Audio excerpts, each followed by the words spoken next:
you remember during the last few months, every single time when you guys have a function, I was the only council that come to your fire station to support you guys. The reason why I still go so many times at your functions is I want to show you my good faith and goodwill to the firefighters, to you and to all your colleagues, that we want you to stay in Monterey Park. We need you. We want you to stay. Let's work together. We love the San Gabriel Valley. There are some amazing people and businesses here, and we think they deserve the spotlight. Welcome to the SGV Master Key Podcast. We'll have on the people that make the SGV great. We'll find out what makes them tick, their ups and downs, their history, and we're going to have fun doing it. This is the SGV Master Key Podcast. And now your hosts, Scott Warmoth and Russell Mano.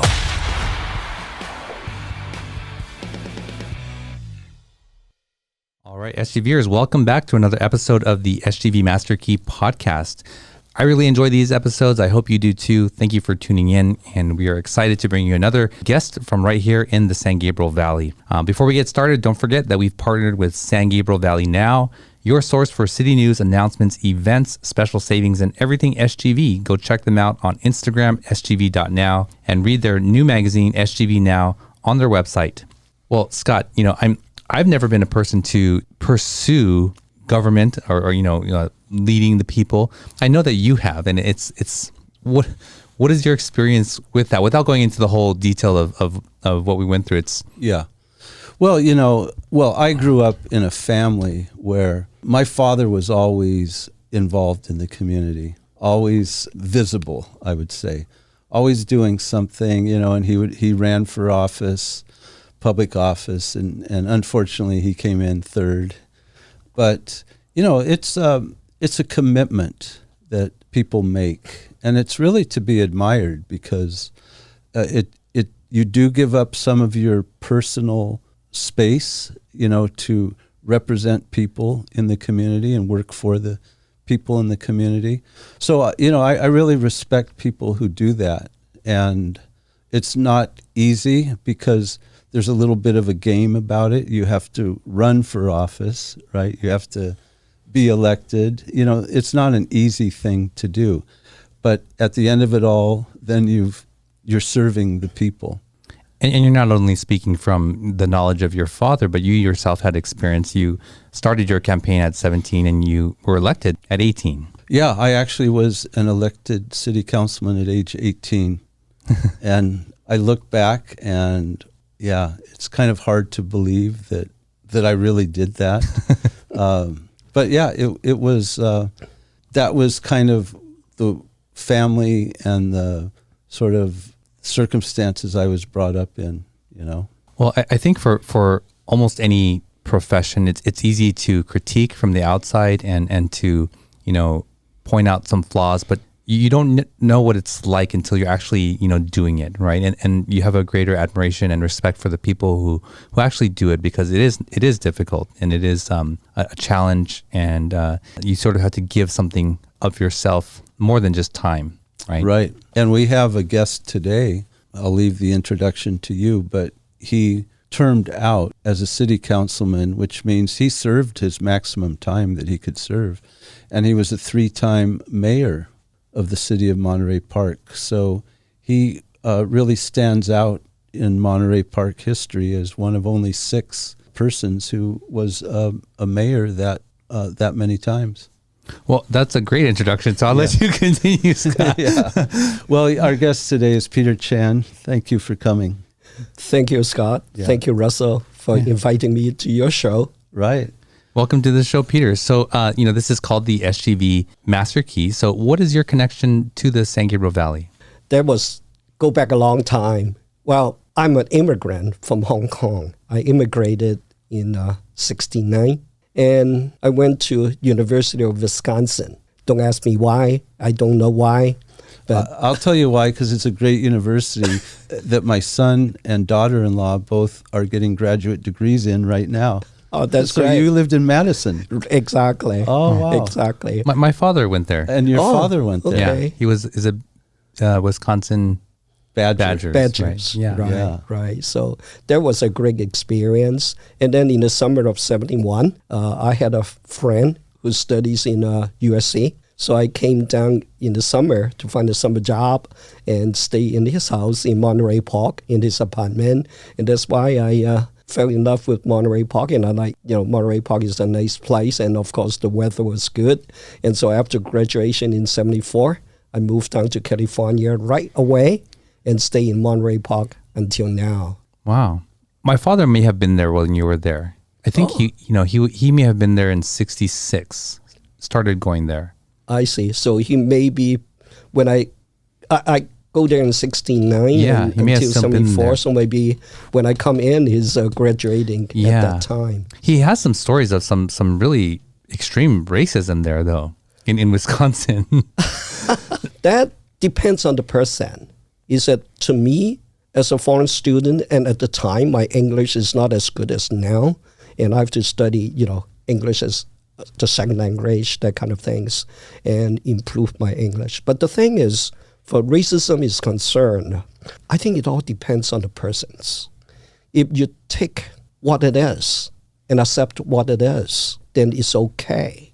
And if you get along with your friends, your roommates, your classmates, your schoolmates, I think to me, I don't feel, the racism in Wisconsin. I know it's predominantly white. And it's only a few Asians and some, not that many blacks. Yeah. And mostly are from North Europe. Yeah. Finland, Poland, Germany, that kind of origin. And so long you get along, I get along with everyone, so I think I don't feel the problem. But of course, there were some incidents that happened, but I think at that time, who helped us? Bruce Lee. Those movies that came out in the early 70s.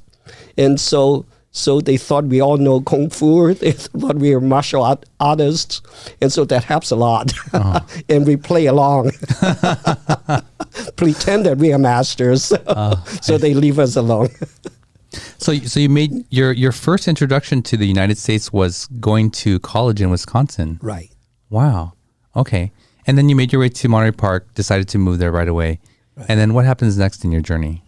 Then I start my career as an accountant, work for my boss for 3 years. And after that, I start my own business and my own firm, and until now. And then, of course, I got married and have kids. And then eventually there was, and I think starting in 1980s, in the mid-1980s, there was the English as official language in the city of Monterey Park. I don't know if you remember that, but that was a big thing. And that's exactly what you said. That's a racist issue. I don't recall that. Oh, you don't? I grew up in Monterey Park, but I don't recall it. What is that? Okay, the city. Well, I have to go back a little bit in the 70s. Now, Monterey Park started in 1916, so it's over 100 years old now. And at the time, most of the time until the 70s, 95% of the population were whites, only 5% minority. And then in the 70s, mid-70s and later, then Taiwan people moved in as immigrants in big numbers. So kind of starting in the late 70s and early 80s, there was a big change because a lot of immigrants moved into Monterey Park. And then on Garvey, Atlantic, those important major commercial corridors, kind of like in a short period of time, the signs become Chinese signs instead of the American cafes become Chinese restaurants, bookstores, jewelry stores, or whatever. And so the old residents, they were not happy because of anyone won't like drastic changes so fast, so short. And so there was a movement, but people still don't want to identify as a racist, right? So no one talks about the racial issues. That's the fact. And so they say, we don't want people to use other languages in City Hall. So they want to make English as official language. You cannot, you can speak at home, you can do whatever you want, but in City Hall, in any official business, you have to speak English. But now, I don't oppose English at all, because I spent time, as I mentioned, I'm an immigrant from Hong Kong, and my English was bad at the time. I went to Wisconsin. I have to go through the whole thing to learn English, and I spent a lot of time to improve my English. And so I'm not opposing people not to speak English. I supported it, and I even asked people to learn more and speak more English so that you can get ahead instead of just confined in the Chinese community. You can do whatever you want. But the English is official language issue because it's a racially based. I can say it, although no one wants to admit it. And then I came out to oppose it with other people against it. And after like a few months later, then the council rescinded that ordinance. So, but eventually, this English as official language was picked up by some other cities in some states. And eventually it went to Supreme Court, and you can check on the records. Then the Supreme Court struck it down, saying that there's no official language. English is not an official language. It's only a common law language. So in America, there is no such thing as official language. So we just use English as a common language. Wow. Did you know that, Scott? I didn't know that. Yeah, this was I was in Monterey Park at that time. I had set up my first law office there. So, yeah, and signs. People didn't want signs all in Chinese because they couldn't identify, what kind of business it was. They couldn't read the characters. I think I remember something about that. Yeah. Yeah. But I thought it was in Koreatown, but... No, it was Monterey Park. Monterey Park. Monterey Park was the center Wow. of that whole movement. Right. And then you were part of the opposition to it. Judy Chu and Mike Ng were very big parts of that as well. And I think that incident is kind of like a wake-up call for the Chinese community in Monterey Park, because usually minorities kind of like you mind your own business. You don't care about the others, especially politics. You don't want to touch politics. But that things affects all of us. And this is the beginning. This is how we see it. And it will, kind of like get into your lives if one thing leads to another. So we have to stop it right at that time. So that was a big thing. And that's people then started to get involved, start to look into politics, see what's going on in the city, and also start to vote. Let the voting power speak for itself. And so Monterey Park is the first city for the minorities, such as Chinese or Asians, to start voting and participate as council members and commissioners in the city, get involved in all levels. And so Monterey Park now the voters are very mature. They won't go by your last name. If you're a Chinese name, then I vote for you. No, it's not like that. They have to look into what you do, what will you do, what you stand for. Are you a good candidate? They will consider all this before they support you. So Monterey Park is ahead of many other cities or other communities in politics is concerned. Oh, okay. I can see that that event was sort of the genesis for your political career. I'm also interested into, who you are and what shaped you and your life and your values before that point, maybe going back to your childhood or upbringing in Hong Kong. What was that like, and why did you decide to come to America? That was a good question, but when you looking back, when you're as a teenager, I think right now the teenagers are more sophisticated than us when we were in the 60s, but that's when I was like as a teenager. And the 60s is a very interesting decade. So many things happen, and what they say is turbulent 60s, I think. And of course, Kennedy got assassinated, and President Johnson after him signed the immigration and nationalization law that opens up the quotas for all the countries in the world to immigrate to America. And I think I may, although I come in as a foreign student, but I would say have to appreciate and thank President Johnson to sign into that law so that more people have a chance to move to America. And of course, at that time, in Hong Kong, there's some unrest, especially in 1967. So there was some political problems, and people got some riots and tear gas and arrests and so forth on the streets. And at that time, I was kind of like the age of coming to finish high school and coming to college. So my mother say, "You better go. Try to go to America or someplace else. Don't stay in Hong Kong, and just find a new place. Hong Kong may not be safe or may not be as good as before." So that's how I come to America, and I have no expectation, and I really don't have any ideas or any goal to come over other than go to college. And come to college, and I don't even know what's my major. And been floating for the first 2 years is kind of touching on engineering or, science or whatever. And then I ended up in accounting and business. So that's how I did it. Finished school, come to LA and start my a job in a small accounting firm. And then I opened my own accounting firm. And then at that time, I'm only interested in making money, advance my business, right? Have a better living. And then I buy my first house in 1979, and has a decent lives. And I think I'd be happy with that. Did you ever feel that you could have done that in Hong Kong as well? That I really don't know. But what I would say is really a place of opportunity, a place for anyone. If you have the mind and you have the will and you have the endurance to work hard at it, you will get it.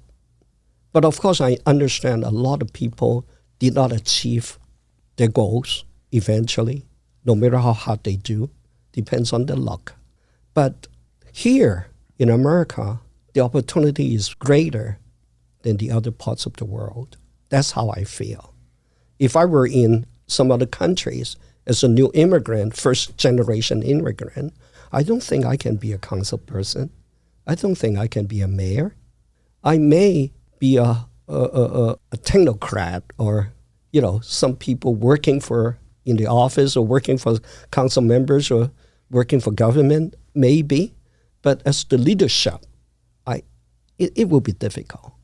So I think here, if you work hard on it, set your mind to it, and seize the opportunity, and with some luck, I think we can do it.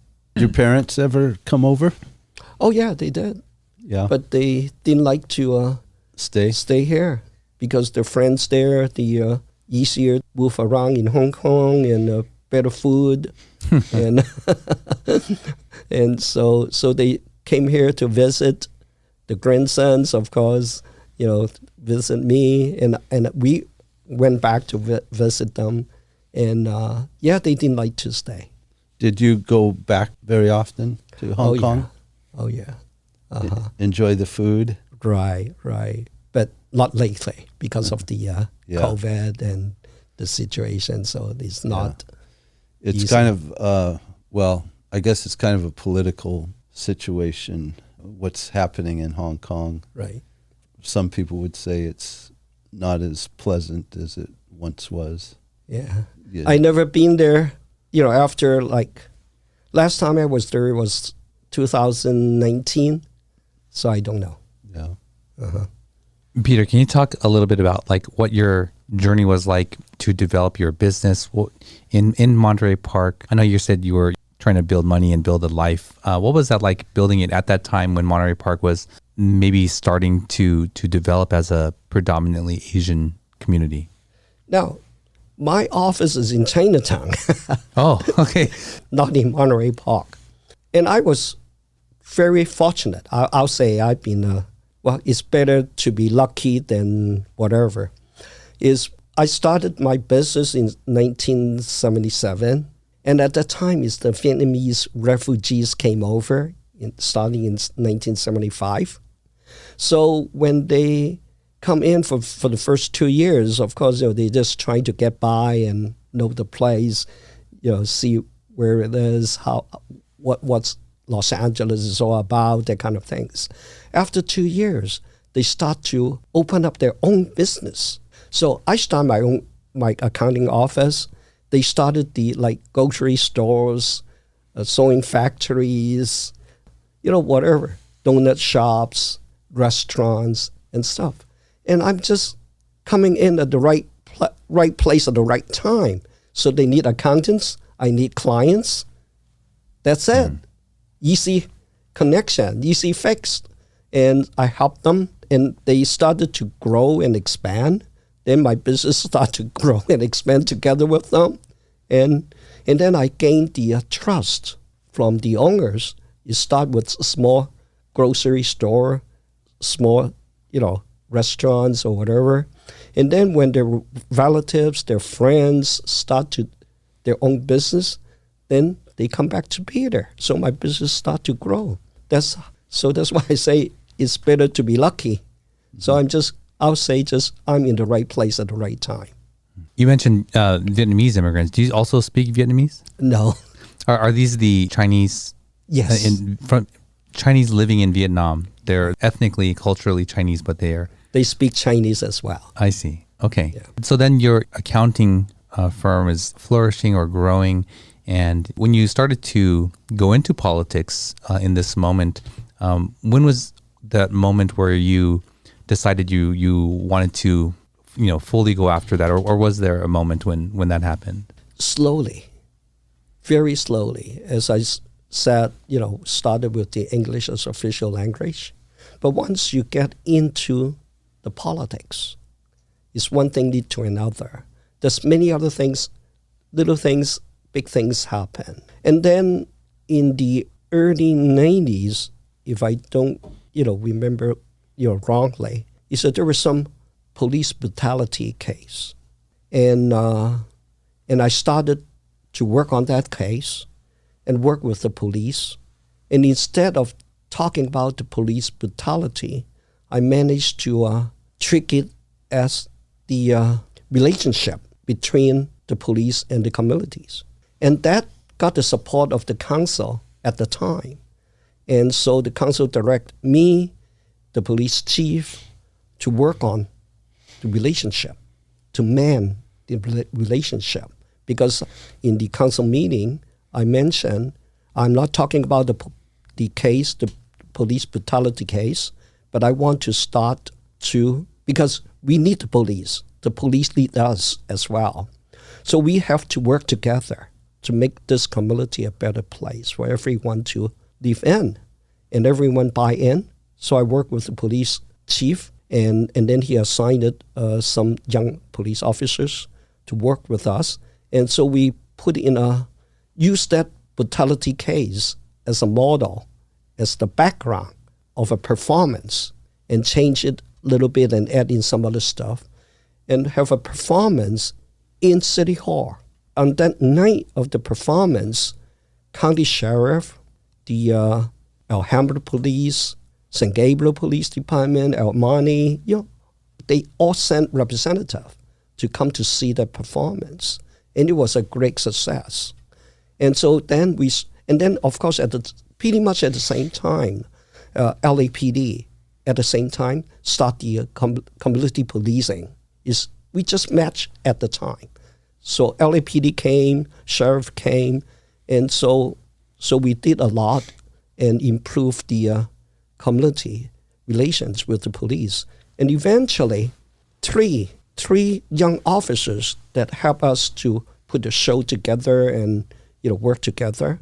they became police chiefs. So the first one is Jones Moy. Then he became the Monterey Park police chief. After him is Jim Smith as police chief. And now, both are retired now.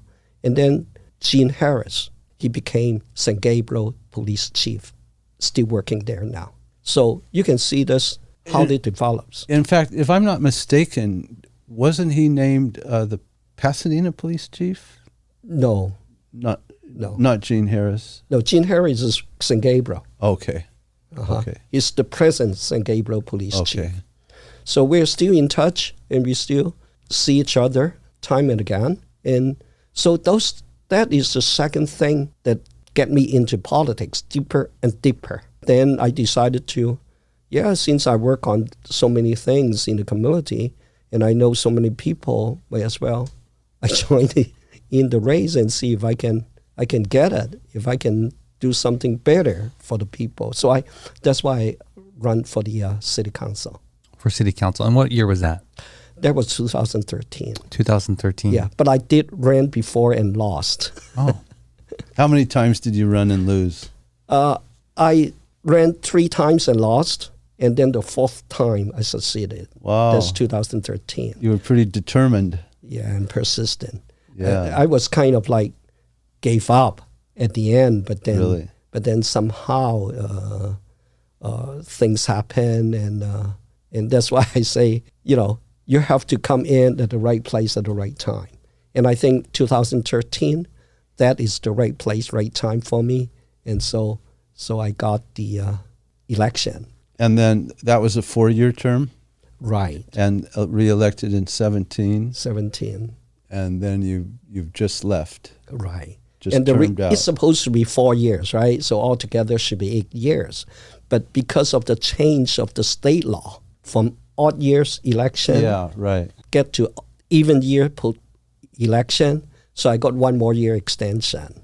And then from March election, got to November election. So I got close to 10 years with 2 extensions. And that's the reason why I got the 3rd term as the mayor, is because of those extensions. Oh, that's why, huh? Because normally it would be every 4 years. Term. Yeah. Well, Peter, before we go on into your life and your journey, we ask each guest to bring an item of significance with them. And today you didn't bring a physical item, but you have a picture and a story. So what would you have brought, Peter? Oh, that maybe I'll show the picture later. But I think the most significant is it's not just one picture, but a few pictures. It's the chance to go to other countries, to visit the sister cities. That is something that you don't learn in the textbook or in college or anywhere. Those are the good experience that the world is so big. The culture is so important. Different cultures. You think you know a lot of things. No, actually, your knowledge is very limited. When I go to Mexico, Monterey, it was so impressive. It's just like a museum everywhere. The hotel that we stayed in is more than 300 years old. The bricks there's no brick. The walls are a foot wide stones. And it's a museum everywhere. And so when people, joke at me is, oh, you're going to stay at a 300-year-old hotel, you better bring your claws, your booters, your garlic or whatever. No, I didn't bring anything. I didn't feel anything. But you can see it's a good experience. And then I have all those, we visited different churches and cathedrals and schools and so forth. And every one of them is unique. The structure, the building, the decoration, all those things are so nice. You cannot do it now. And the whole city is a city of 8 million population. And it was recognized by the United Nations as the best preserved heritage. So they got an award for, Can you say the name of the city one more time? Monterey. Monterey. Yeah. Everywhere is nice. And we feel safe. We didn't feel, like any gangs or drug lords or, those things, not like what we heard on TV or news. We just walk everywhere, and we don't speak Spanish, but still we get by. Although the first 2 days, the city officials, they guided us, they took us here, there, but the third day I say, hey, no need to, let's do it ourselves. So we venture everywhere. So it was good. And then, of course, like Taiwan, China, we went there, and Vietnam, we went there as, visit the sister cities. Every country is different, and every city is different. And those are the experience that I think, if I were not an elected officials, I don't think I will have that kind of experience. Yeah.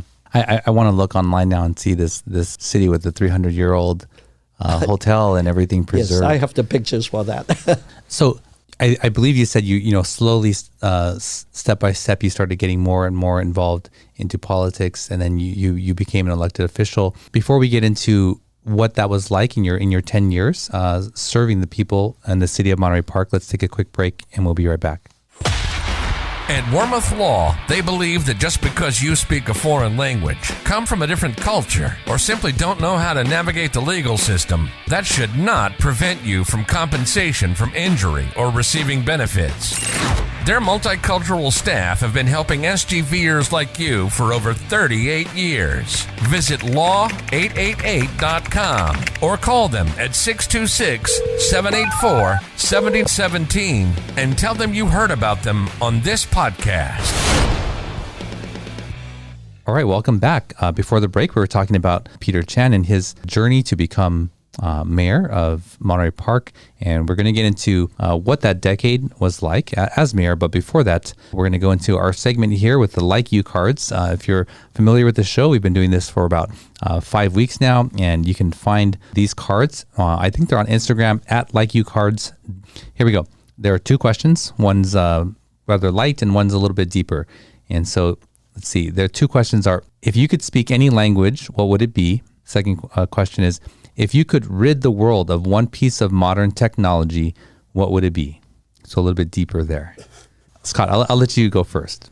So I would choose one of the two. Yes. If I could speak any language, or if I can't think of what I would rid the world of, so I'll have to go to if I could speak any language.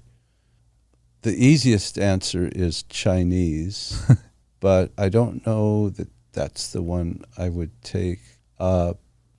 Either Latin or Spanish. Latin or Spanish. Yeah. Okay. I'll go and then I'll let you choose if you wish to answer one of these questions. Okay, Peter? I was thinking just for business and living in California, San Gabriel Valley, Spanish or Chinese. But I think I want to learn Japanese so I could go to Japan and speak to my relatives and have those conversations about where I came from that I wouldn't have the opportunity to do so. So it'd be Japanese for me. So, Peter. Well, of course, I know English and Chinese. Do you speak both Mandarin and Cantonese? Cantonese is my mother language. Mandarin, I can hear, I can understand. But as to speaking Mandarin, I can speak, but I don't know if they can understand me. So if you could speak another language, what would you choose to speak? Well, I really don't know because, to tell the truth, I'm not good in English. I think you're great at English. Yeah, because I spend time and work hard on that and improve myself, and that's it. And my Chinese is because I was born with it. So, but other than that, I'm very slow in learning new languages. I don't know. I just can't do it. Just like Mandarin, I can hear. But if I want to speak, I really don't know if the other side can understand me at all. So I really don't have no preference. Okay. Well, so let's get back to you and your story. In this time that you served the people in the city of Monterey Park, what were some of the things that stood out to you that you are most proud of? Well, one thing that I was very proud of, and I seldom talk about it, is that when I got elected, I ride on a platform of retaining our firefighters in Monterey Park.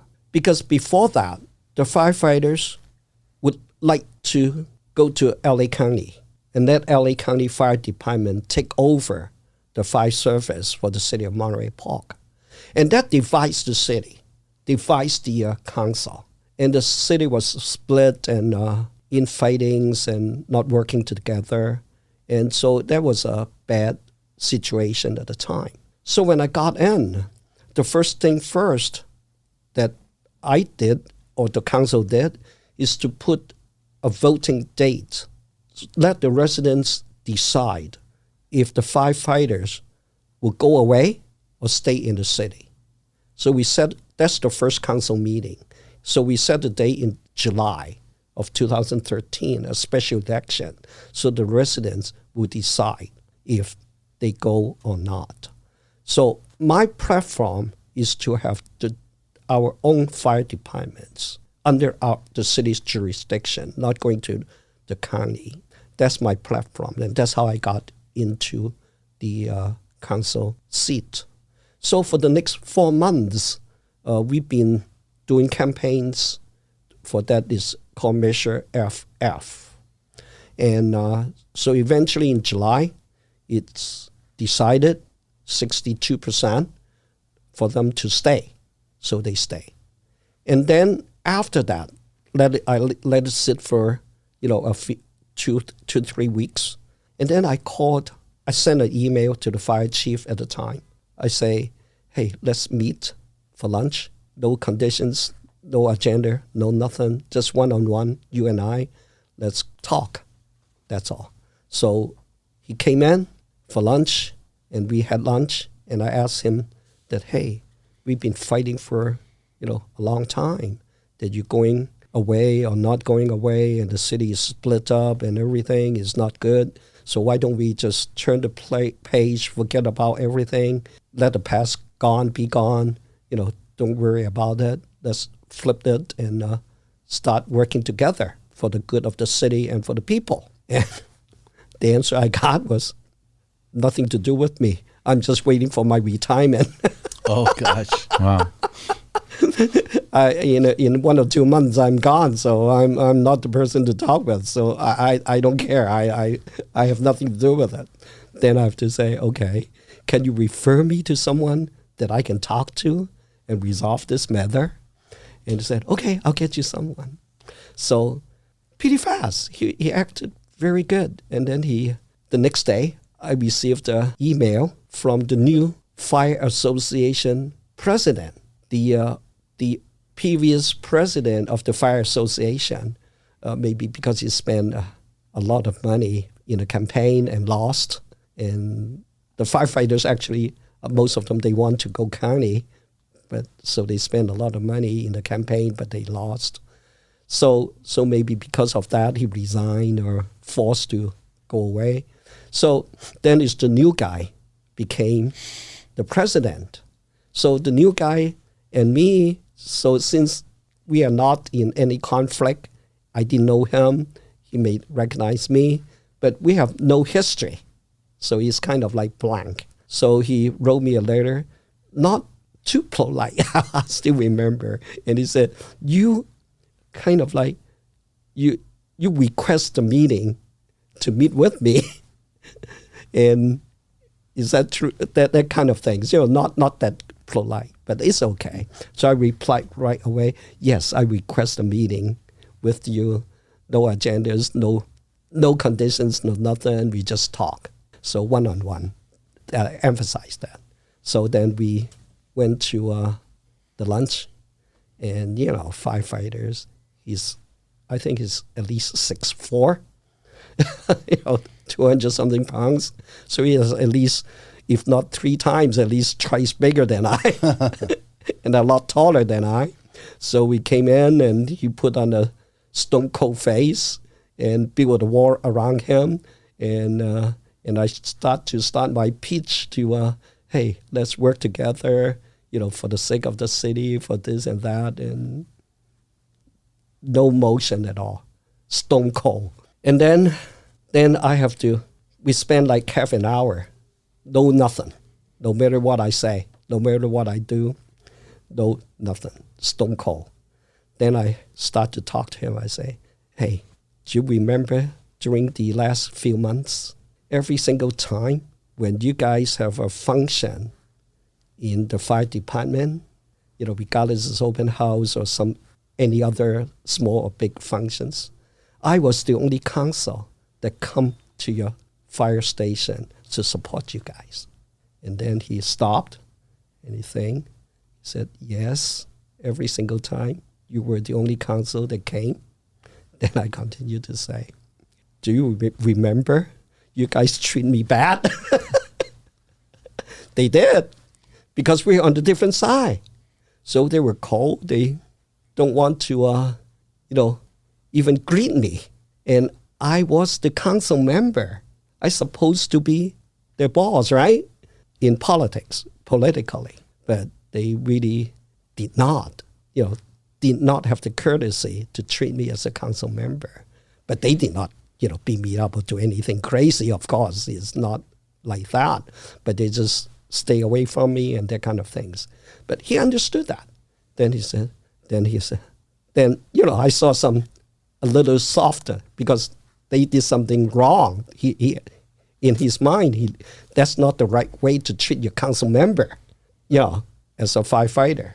And then I continue and I tell him, the reason why I still go so many times at your functions is I want to show you my good faith and goodwill to the firefighters, to you and to all your colleagues, that we want you to stay in Monterey Park. We need you.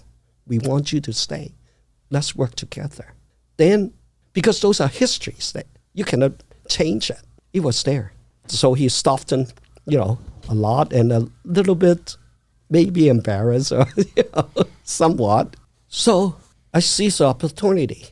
Then I said, if eyesight can kill, I'd be dead 100 times.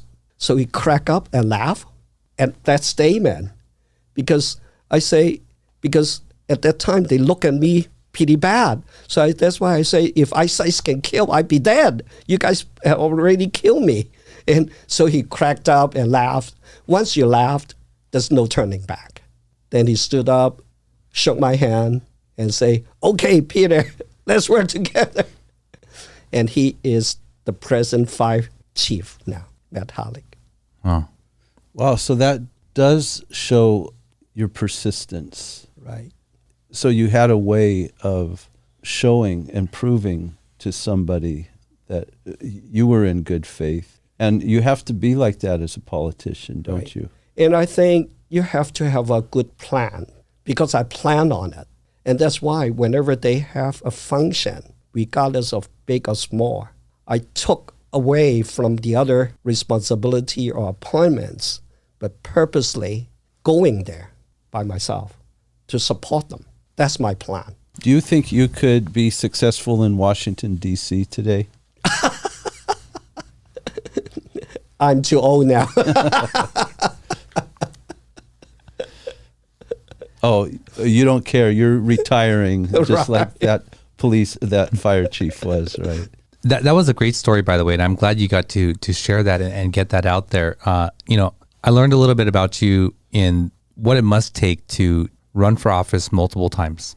That's got to be hard, and then to go into an environment where people don't like you multiple times. That's also very difficult. It takes a special person to do that. Yeah, and it's hostile. Hostile, yes. Yeah. I'm sure you probably felt safe physically, but still, it doesn't feel good. Well, my wife didn't feel safe, although she did not go with me. But whenever I went there and said, you go to the fire department again? I say, don't worry, they cannot do anything to me. They will not do anything. But the other thing that I learned about you beyond those two things was you had to have perspective. You had to have this long outlooking perspective on what your actions there were going to do and build on for not today, not tomorrow, but for a future for your relationship and for the city and the firefighters. Exactly. And I think, because to me, as I told you, I lost 3 times, so the 4th time is then I got in. So I got it in the hard way. It's not easy for me. So I kind of like treasure the moment, treasure what I got on hand. And my principle is that I don't care about myself. I don't care about my reputation or whatever that happened to me. What I care is the city. I put the city and the people in front of everything. So whatever I do, whatever I think, whatever I plan for what's good for the city, what's good for the people. That's how I did it. And I think once you have that mindset, you have that perspective in yourself, then you will do a good job. And the result will show that. But if you think about yourself first, maybe your safety, your reputation, anything for you, you put yourself first before the city and the people, then you won't do the things that I can achieve, I think. Yeah. Well, that's a great message, and it's not a common one, unfortunately, for many people and people in positions of power. But I'm glad to have learned these things about you, and for our listeners to be able to learn that about you. And we're going to learn a little bit more about you and what you like in the San Gabriel Valley. So, Peter, we'd like to know your SGV3 memorable places or experiences. Sure. Yeah, I'm ready. I have what, three. What would be your first one? Okay. The first one is actually a very well-kept secret. Oh. Do you know, let me ask you, do you know that in Monterey Park there's an observatory? No, I didn't. Russell? Is it on by Luminarius? Is it up there? No. Okay, I don't know where else it could be. It's inside Gaviry Ranch Park. Oh, I did know that. Yes, I did know that. Yes. Okay. And to my knowledge, in Los Angeles County, if I were not mistaken, 3 observatories. The first one is a well-known, Griffith Park. Yes. Hollywood, right? Right on the hill. We went there all the time. So that's the most famous one. The second one, people may see it, but didn't know it, is on Mount Wilson. Yeah. Right. Right by the antennas. At night you see all those red lights, right? Right next to it, to the right side of it, that's the observatory. But I never been there because I've been hiking to there a few times, but never visited that observatory. The third one is a small one that's in Monterey Park. Yeah. So I would love to invite all the people come to Gaviry Ranch Park. It's on Orange, just south of Graves, and it's a nice park, and it has a museum, the small one, not a big one, but it has things from the early establishing of the city, those dress tools and things inside the museum. And then next to it is the observatory. And because of COVID, it was closed. And before, every Wednesday night in the evening, and it is open. And a lot of volunteers, they come in, and not just the inside the big telescope inside the observatory, but also they set up small ones outside on the lawn in the park, and for people to enjoy the skies and the stars and stuff. And also if there's some big events, like when you can see the Mars and you can see Jupiter or whatever, those special events, they also come out and put out different telescopes for people to enjoy. So that's a well-kept secret. Yeah, right. Yeah, I had never heard that. So. I mean, I've played, I did know because I played so much basketball there, and the basketball court is right adjacent to the observatory. Right next to it. Yeah. And you pass by all the time. Yes. But what I remember, and if any of you listeners have played basketball there, it's a park where if the ball goes down a certain side of the hill, it's going far. Oh. So, yeah, that's what I remember about the park. But yeah, thank you for sharing that. All right, your second. The second one, I would say the library, the Monterey Park Library. Brueggemeyer. Yeah, Brueggemeyer Library.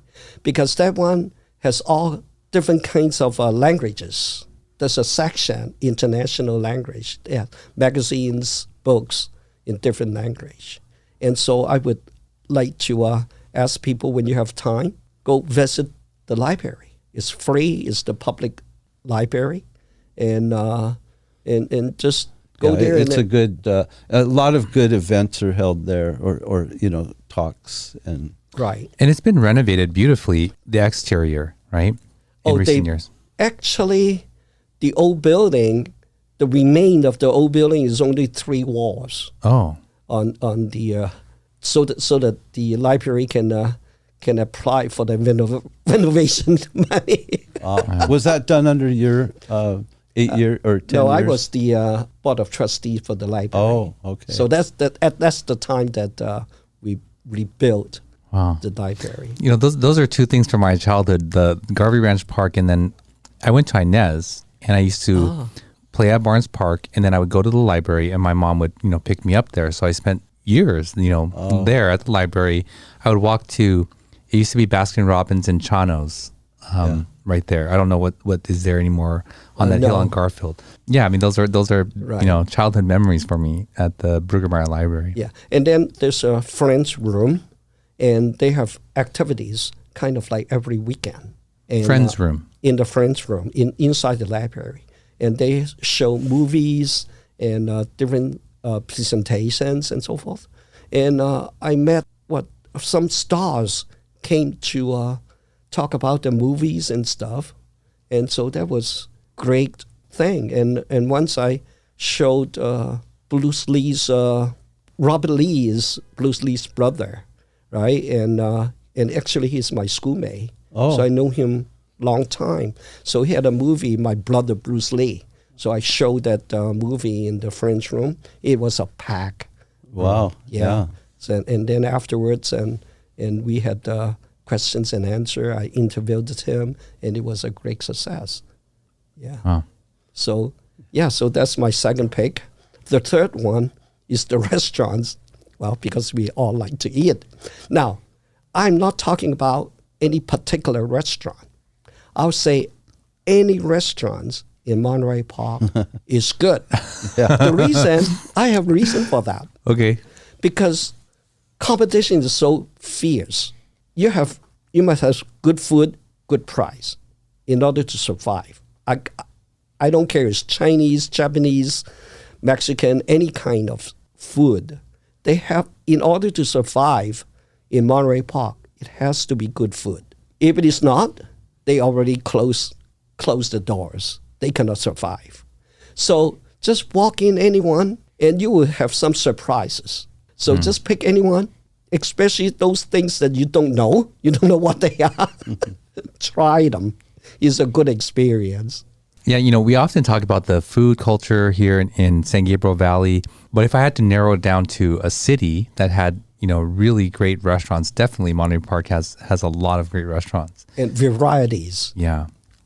Yeah. I mean, what comes to mind for me is dim sum. The huge banquet halls and very loud and super crowded, but there's much more to Monterey Park restaurants than just that. So, well, Peter, thank you so much for coming on the show, sharing your story with us and our listeners. If people want to get a hold of you, how would they do that? Or would you even want them to? Send me an email. Okay. Or contact Scott. Let's give Scott's cell phone number here. So what is your email address? It's peterchan909@gmail.com. Perfect. Well, thank you so much for coming on the show. We really appreciate it. Yeah. Thank you, Russell. Thank you, Scott. Yes. Yeah. Well, there you go. Thank you for tuning in to this episode with Peter. I hope you enjoyed that and learned a lot about his journey. You can find this episode as well as all of the rest of our episodes on our website, sgvmasterkey.com. Drop us a line. Let us know what other guests are of interest to you. And don't forget to like, share, and subscribe. And until next week, we'll see you then. You've been listening to the SGV Master Key Podcast. Our passion is the small businesses and the people that make up the San Gabriel Valley, and it's our honor to have them on the show. We hope you've enjoyed it. Make sure to like, rate, and review. The show is produced by Russell Mano, edited by Victoria Allers of Kind Monster Productions. Thanks for listening, and see you next time on the SGV Master Key Podcast. Master, no, kind of master.